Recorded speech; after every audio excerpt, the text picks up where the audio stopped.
Hey, it's Mr. MegaManFan. Like, share, comment, and subscribe. You know all the things to do. I've had this sitting around for a while. It's the Atari 2600, 4 games in 1 cartridge plus paddles. When I ordered my Atari 2600 Plus, which you see running behind me, I ordered this at the same time. So today I'm going to unbox this. We're going to take a look at the paddles and the 4-in-1 cartridge and see how well both of them work. So stay tuned. Alright, we're going to start with the easiest part, which should be unboxing this thing. By the way, like, share, comment, and subscribe. You know all the things to do. So it appears we've got just one seal here.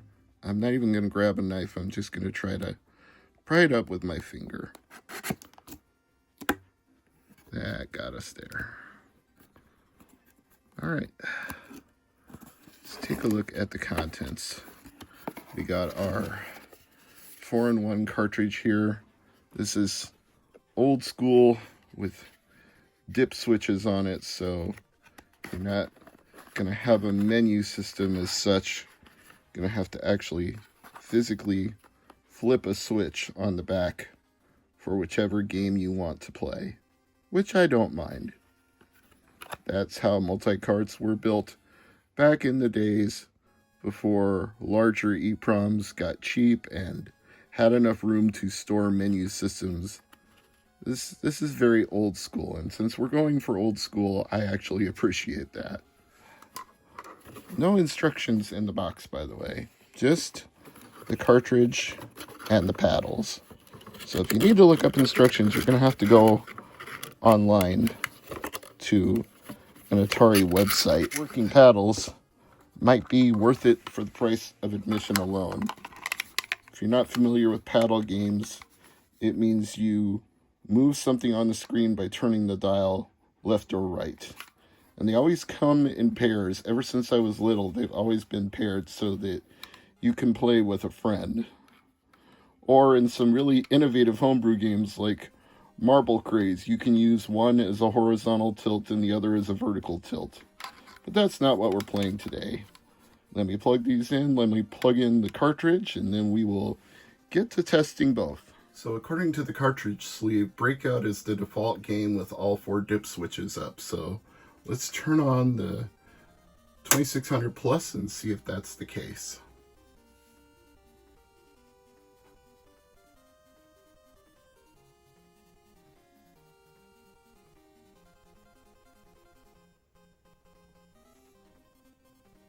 It is indeed Breakout. Which paddle am I using? Oh, I'm using this paddle.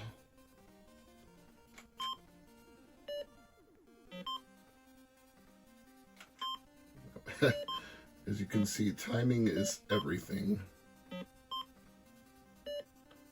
But thankfully they give you a pretty wide paddle.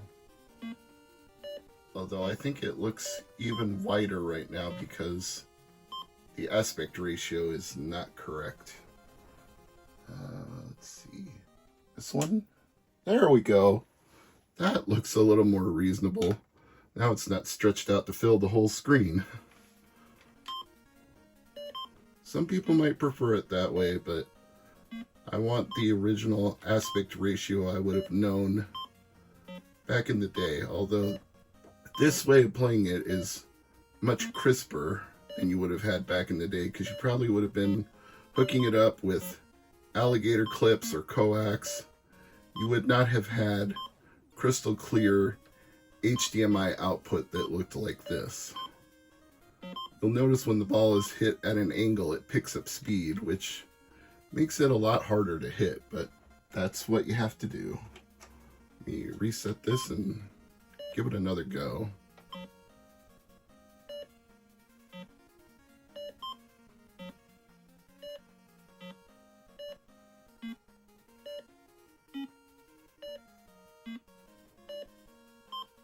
It probably doesn't make sense just watching this, how much fun you could have if you're somebody my age when you were a kid playing this game, but believe me when I tell you that this, when it was first available, when Breakout games first came around, they were some of the most fun you could have other than games like Space Invaders, Pac-Man, and Donkey Kong, because there was an endless amount of challenge. You were always trying to break more bricks or clear the entire screen, get a better high score.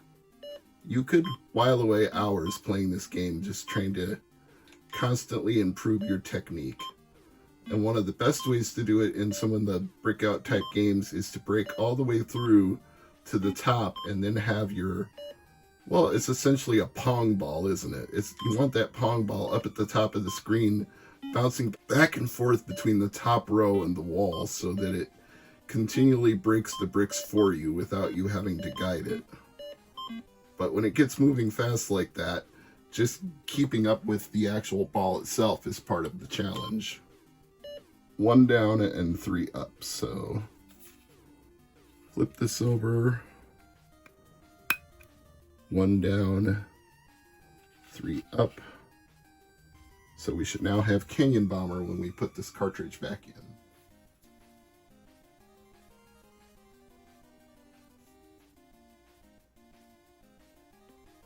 And indeed we do. It's kind of a breakout in reverse, where instead of going all the way to the top, you're going all the way to the bottom. There we go. Right away, I'm doing a lot more damage. Now that's a lot of damage.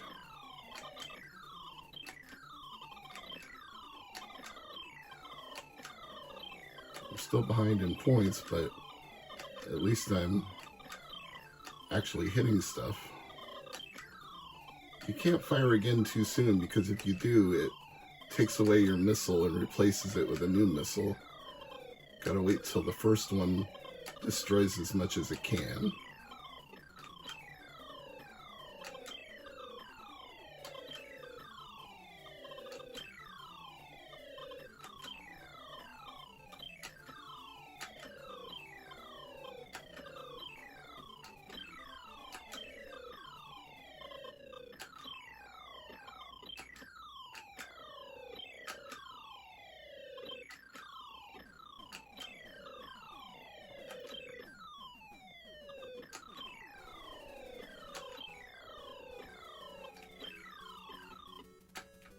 Yeah, I didn't win that round either, but I did a lot better. Okay, let's flip to the next game. So I think this should be pretty self-explanatory, but you're this car driving at night and you want to stay on the road for as long as you can. So let's do that.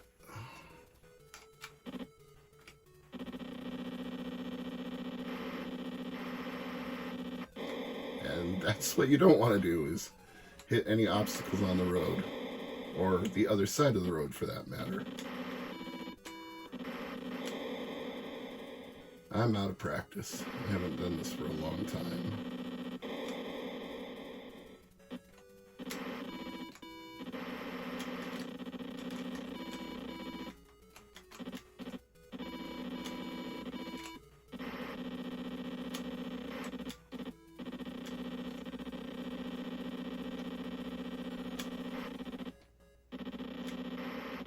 You really have no kind of braking other than letting go of the accelerator. So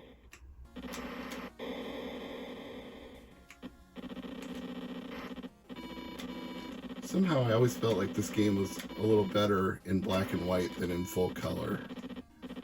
You really get the full effect of driving at night in black and white. Not saying it's bad this way, I'm just saying it loses a little bit of the dangerous feel.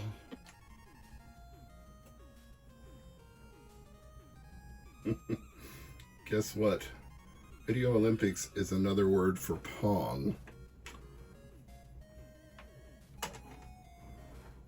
Let's hit reset here. Yep.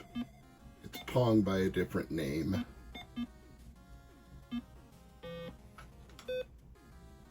Oops. I finally got the computer to miss. You'll have no problem. You know, they could have called this video tennis if they wanted to. Or video super Pong, or just plain old Pong. They didn't have to call it Video Olympics because there's nothing Olympic about this. Miss. Yes.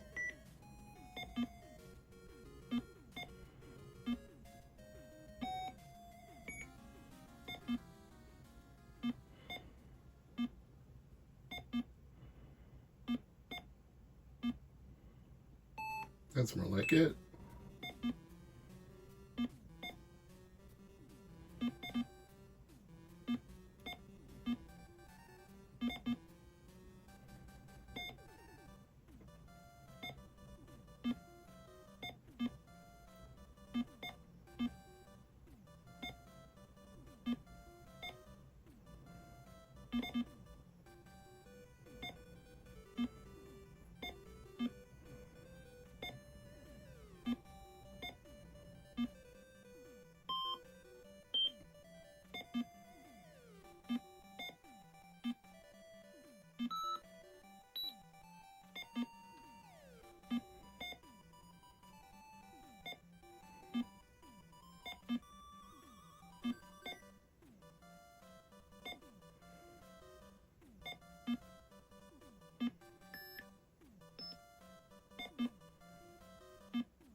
Yeah. It's to 21. So, the paddles work. All 4 games work. I think this was a satisfactory purchase. It's a very fun walk down memory lane to play Atari 2600 games with a pair of paddles that actually work right. I'm Mr. MegaManFan, and as always, thank you for watching.